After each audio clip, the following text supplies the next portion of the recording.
Assalamualaikum warahmatullahi wabarakatuh. Pada kesempatan kali ini saya akan menyampaikan tentang interpretasi analisa gas darah. Untuk mempelajari interpretasi AGD, maka perlu Anda ketahui dan pahami tentang bagan utama ini. Jadi untuk bagan utama isinya adalah ada pH, ya ini adalah keasaman darah. Keasaman darah yang normal antara 7,35 sampai 7,45. Kalau kurang dari 7,35 namanya asidosis, kalau lebih dari 7,45 namanya alkalosis. Yang kedua adalah PCO2. PCO2 kalau ini ada masalah dengan PCO2 maka kita sebut sebagai respiratorik ya. Normalnya antara 35 sampai 45. Kemudian yang berikutnya adalah HCO3. Normalnya 22 sampai 26. Kalau ada masalah dengan HCO3 maka kita sebut sebagai metabolik ya. Ini adalah bahan utama yang harus kita ingat-ingat dan harus kita kuasai betul. Jangan lupa untuk PCO2-nya jangan terbalik. Ya, ini memang sengaja dibalik untuk memudahkan nanti ketika kita mau membuat suatu interpretasi ya. Nilai normalnya 35 sampai 45. Baik, yang pertama adalah asidosis respiratorik. Asidosis tentunya tadi ya, pH-nya kurang dari ini 7,35 ya. Jadi pH kurang dari 7,35. Kemudian karena respiratorik yang bermasalah adalah pada PCO2-nya. Jadi bisa kurang dari bisa lebih dari 45, bisa kurang dari 35. Jadi intinya kalau asidosis respiratorik itu ada masalah pada pH, pH-nya kurang dari 7,35. Kemudian yang masalah berikutnya adalah PCO2-nya. Jadi itu ya, itu adalah asidosis respiratorik. Berikutnya adalah alkalosis respiratorik. Jadi pH pasti lebih dari 7,45 ya. Jadi ini 7,45 alkalosis. Kemudian masalah yang berikutnya karena respiratorik itu ada di PCO2-nya. Ya, entah itu kurang dari 35 atau lebih dari 45. Itu adalah alkalosis respiratorik. Yang berikutnya adalah asidosis metabolik. Ya. Karena asidosis PCO2-nya pasti kurang dari 7,35 ya di sini ya.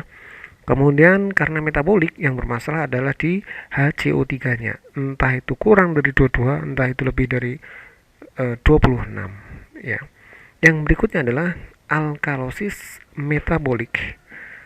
Alkalosis yang bermasalah di pH-nya lebih dari 7,45 ya ini ya, lebih dari 7,45. Kemudian karena metabolik yang bermasalah ada di HCO3-nya, entah itu lebih dari 26, entah itu kurang dari 22. Intinya ada masalah pada HCO3-nya. Kemudian untuk PCO2-nya tidak ada masalah ya, cuman bermasalah di dua ini. Kemudian yang berikutnya adalah ini yang sudah berkompensasi ya. Jadi ada asidosis respiratorik berkompensasi, nanti juga ada asidosis metabolik berkompensasi, ada alkalosis respiratorik berkompensasi, ada alkalosis metabolik berkompensasi. Baik, yang pertama, asidosis respiratorik berkompensasi. Asidosis berarti asam ya, kurang dari 7,35 ya di sini ya, asidosis. Kemudian respiratorik berarti bermasalah pada PCO2-nya. Kemudian berkompensasi ya, kompensasinya ada di metabolik ya. Jadi kita lihat pH dan PCO2 ini ada pada bagian yang sama ya, pada sisi yang sama, yaitu sisi sebelah kiri ya. Jadi sisi sebelah kiri yang sama ini namanya asidosis respiratorik berkompensasi ya. Perhatikan tanda merah itu. Kemudian berikutnya ada asidosis metabolik berkompensasi ya. Asidosis pH-nya kurang dari 7,35. Kemudian karena metabolik yang bermasalah ada di HCO3-nya. Nah, ini perhatikan di sisi yang sama, sebelah kiri. Kemudian karena berkompensasi, kompensasinya ada di respiratorik. Nah, seperti ini. Jadi sisi yang sama itu yang dibaca yang pertama. Jadi asidosis metabolik berkompensasi. Kemudian berikutnya adalah alkalosis respiratorik berkompensasi. Karena alkalosis pH-nya lebih dari 7,45 di sini. Kemudian karena respiratorik yang bermasalah di PCO2-nya juga. Nah, jadi satu side ya, satu sisi yang sama. Kemudian kompensasinya di sisi yang berbeda. Nah, seperti ini. Artinya HCO3-nya kurang dari 22 ya. Kemudian yang terakhir adalah alkalosis metabolik berkompensasi. Alkalosis pH-nya lebih dari 7,45 seperti ini.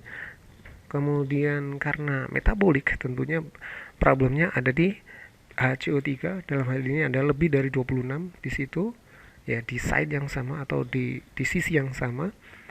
Kemudian karena kompensasinya ada di respiratory, ini tentunya ada di sisi yang berbeda seperti ini ya. Jadi itu adalah bagaimana cara menginterpretasikan hasil AKT dengan cepat begitu ya, dan akurat. Saya kira itu mudah-mudahan bermanfaat.